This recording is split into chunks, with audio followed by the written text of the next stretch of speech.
Chair, we have a question from Mrs. Caulfield. Over the past several years, AMP's share price has stagnated, underperforming peers such as Qantas, which has seen approximately 150% increase in the same timeframe. Despite this, executives have continued to receive substantial bonuses. How does the board justify these bonuses in light of such poor shareholder returns? Thank you. Well, first of all, I think it's pretty hard to compare across industries. All industries and sectors are faced with different challenges at different times, and performance is a reflection, not just of how a company itself operates, but also what's going on within each sector.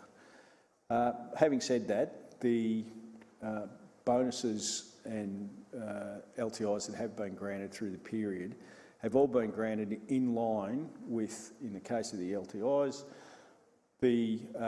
especially for the CEO, what was approved. So the measures are set out, approved by this meeting, and then judged against those criteria. Similarly, with the STI, each year the board sets a number of criteria which the bonuses are going to be tested against, not just for the executive but also for the entire staff.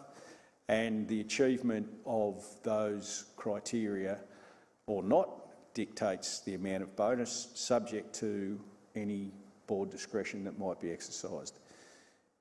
This year the board exercised downward discretion on the bonus pool, taking it from 102% to 90%, on the basis of there being favourable markets through the year which assisted in some of the achievements. So that's basically how we get to where we get to.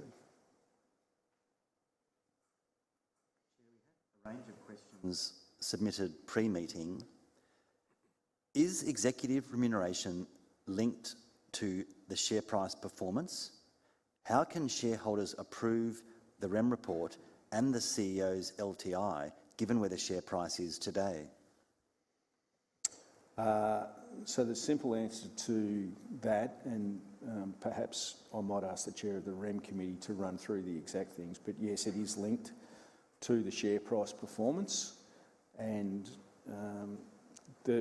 where the share price is today is still significantly above where it was at the start of the year, and in the year that we're talking about, the share price went up 71%. So, Kathleen, perhaps if you could just quickly outline how that's tied. Thank you, Chair.